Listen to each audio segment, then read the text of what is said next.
Bon, la netteté par passe haut, j'ai ici quelques exemples.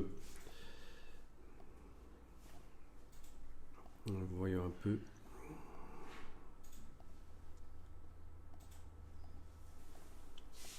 Ok.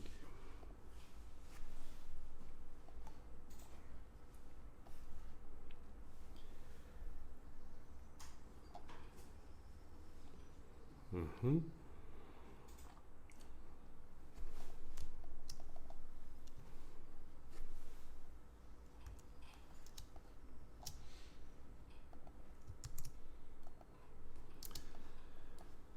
Donc, l'image originale, là, et l'image par passe haut, tiens, elle a été redimensionnée, en fait, celle-là. 816 pixels sur 611 et l'original 2848 sur 2134. Oui, donc la version avec le filtre passe haut comporte moins de pixels. En fait, c'est pour un affichage sur un site web. Mais le principe, c'est celui-ci. Ça a été fait de manière de manière à ce que ce soit très souple pour la suite. Donc, on a l'image originale avec tous ces pixels 2000 sur 3000, c'est ça qui est dans le calque ici. On a fait un objet dynamique. Donc le fait de faire clic droit, convertir en objet dynamique, garde tous les pixels originaux dedans. Ça c'est très souple, si je veux redimensionner, je peux redimensionner autant de fois que je veux, ça n'apporte pas de perte. Et puis on a le filtre passe haut ici sous forme d'un objet dynamique en fait. C'est le duplicata du calque original sur lequel on a mis un filtre passe haut. Et donc on peut double-cliquer sur le filtre passe haut et aller modifier la valeur de passe haut. Donc vous connaissez ça, ça va? Vous l'utilisez comme ça de manière dynamique, de manière à pouvoir modifier autant de fois que vous voulez après? Oui, il me semble qu'on peut s'en servir aussi pour la peau, en fait, pour flouter légèrement certaines zones pour que ce soit moins net sur les visages. Tu ne confonds pas avec la séparation de fréquence? Non? Le filtre... Ça fait longtemps que je ne l'ai plus fait, mais je me souviens que je pouvais sélectionner justement la peau et enlever les cheveux, par exemple, les yeux, etc. Pour rendre la peau floue. Ouais, légèrement. Mhm. Mais je chercherai. Parce qu'il y a quelque chose qui ressemble très fort à ça, c'est la séparation de fréquence. Vous connaissez aussi ça? Bon, voyons un peu. Voilà, d'autres exemples. Alors bon, ici sur cette photo, il y a différentes choses que j'ai faites rapidement. J'ai remis les verticales bien verticales dans la photo, parce qu'à l'origine c'était pas comme ça. J'ai modifié la gamme dynamique de la photo. Et ça se trouve dans l'objet dynamique ici. Si je double-clique sur l'objet dynamique, je vois le contenu, je vois la photo avec les... ben oui, on voit que j'ai tordu la photo par transformation manuelle avec la touche commande du Mac ou contrôle du PC. J'ai été tordre la photo de manière à remettre les verticales bien verticales. Deuxième chose, au niveau des niveaux, justement, j'ai été resserrer la gamme dynamique de manière à ce que ça fonctionne mieux. Vous connaissez le système des niveaux? En déplaçant les curseurs là, celui-là et celui-là.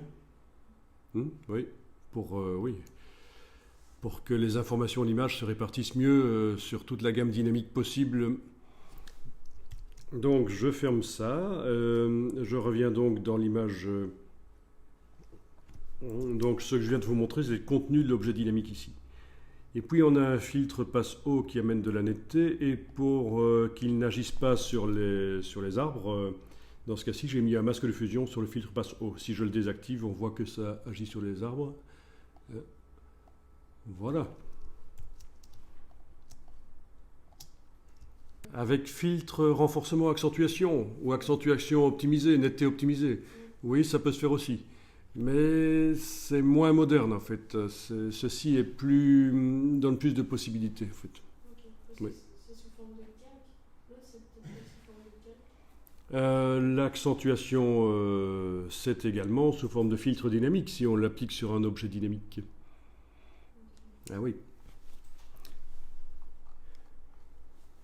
Bon, ok. Ben écoutez, je vous montre rapidement la procédure en fait, hein.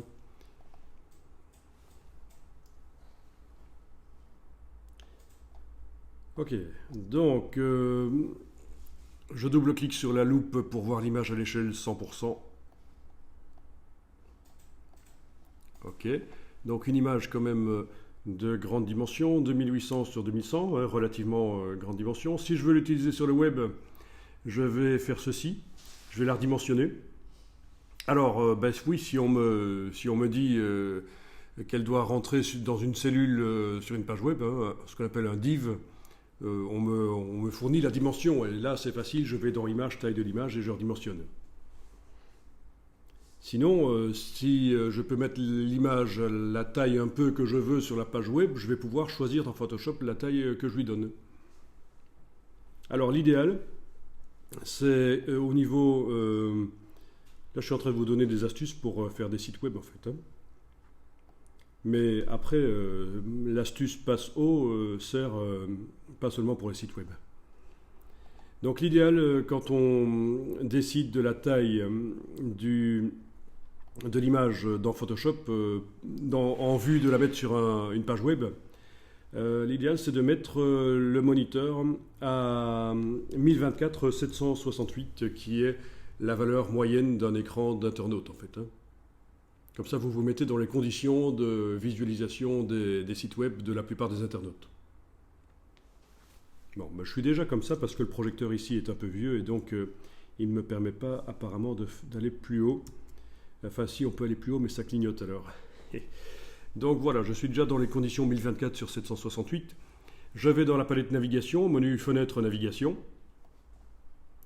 Avec la palette navigation, je vais modifier la dimension de l'image avec le curseur. Voilà. Donc visuellement, je regarde l'image sur l'écran et je décide, tiens, à quelle taille est-ce que je veux la voir sur la page web. Bon. Imaginons que ça, c'est la dimension que je veux lui donner sur la page web. Je vais me renseigner ici sur le pourcentage de réduction pour le zoom en fait, hein.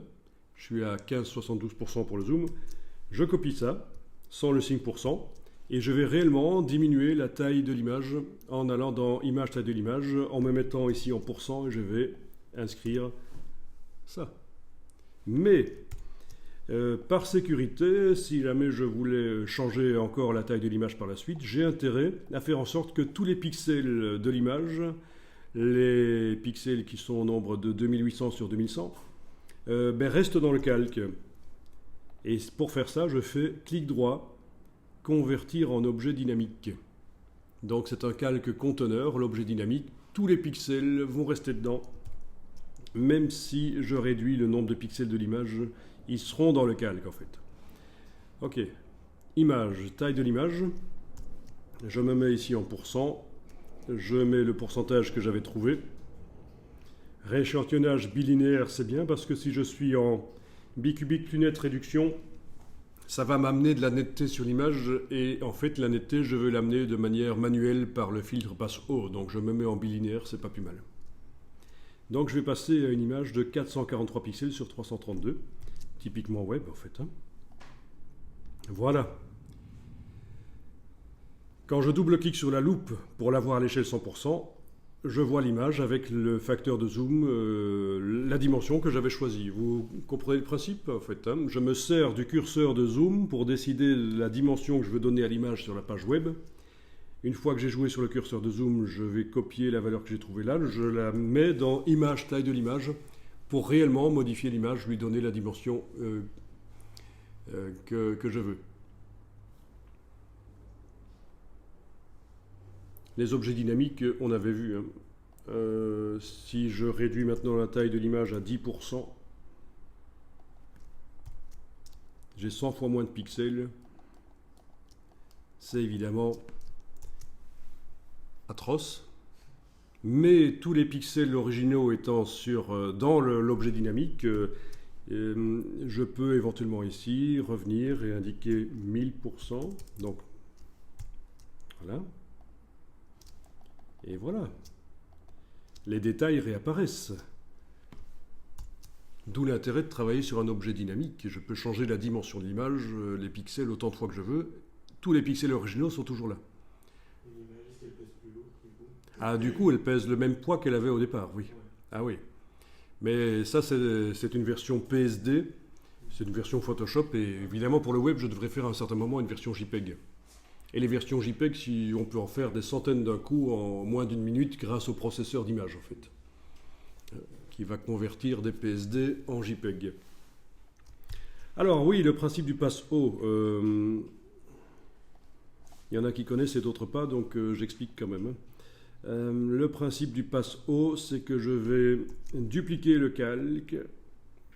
Si vous connaissez une astuce que je ne montre pas, je suis preneur, je suis toujours preneur. Je duplique le calque, et sur ce calque qui est aussi un objet dynamique, donc je vais mettre un filtre qui va apparaître de manière dynamique. Tous les filtres du menu filtre, si on les met sur un objet dynamique, ils apparaissent de manière dynamique dans la palette des calques. Voilà, filtre divers passe haut, OK, et voilà, il apparaît là. Je me souviens plus du principe derrière ça. Alors, le principe derrière ça, c'est que ça ne laisse passer que les hautes fréquences et pas les basses fréquences. Et on considère en image que les hautes fréquences, ce sont les détails, et les basses fréquences, ce sont les aplats en couleur. Donc, ça laisse passer les hautes fréquences et les basses fréquences ne passent pas. Donc, comme on le voit, il n'y a plus que les détails qui apparaissent. Donc, c'est une espèce de dessin, quoi. Alors, le principe, c'est que je dois mettre le calque en mode incrustation. Et donc, le filtre passe haut, là, en mode incrustation, amène du détail sur l'image.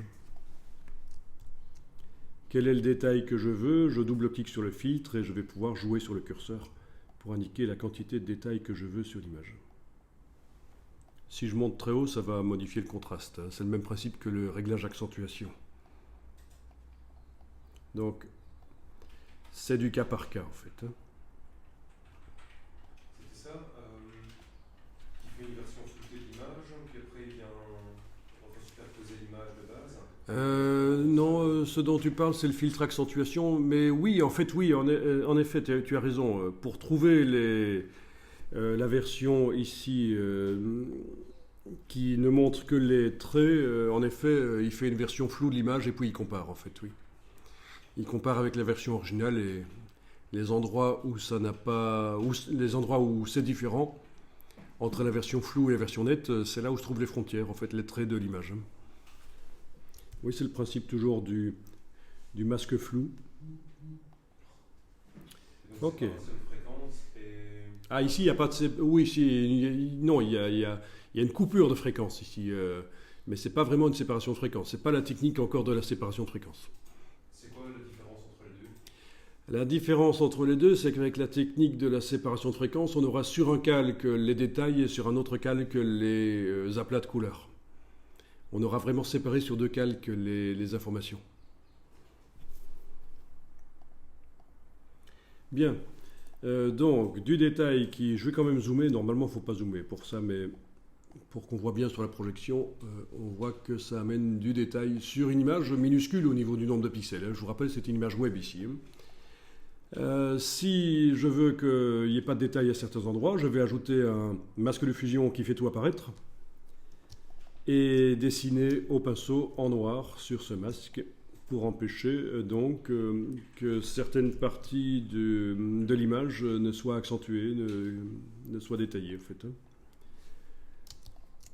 Si je désactive le masque avec la touche majuscule, on voit avec et sans. Et donc en faisant ça, j'amène de la richesse à mon image en plus, au niveau visuel, puisque je fais une espèce de contraste de netteté. Un avant-plan net et un arrière-plan moins net. Donc ça fait partie de la panoplie de contrastes qui donne de la richesse aux images. Bon, ben voilà, et la création de ce calque peut être scriptée. Il n'y a pas de problème, on pourrait utiliser un script. Les scripts, vous connaissez ?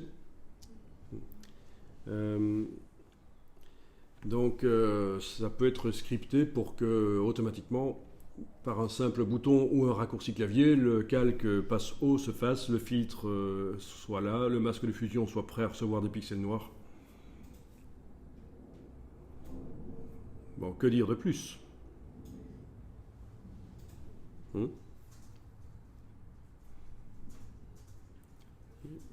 Pas grand-chose d'autre à dire, si ce n'est peut-être amener un peu de variation au niveau lumière dans la photo. Assombrir grâce à un réglage niveau, et dans le masque de fusion de réglage niveau, mettre un dégradé du noir au blanc de manière linéaire. Voilà, de manière à peut-être amener quelques variations de lumière dans la photo qui était un peu plate quand même. C'est une manière de faire. J'aurais pu y aller au gros pinceau flou dans le masque de fusion. Mais ça, vous connaissez, pas de problème.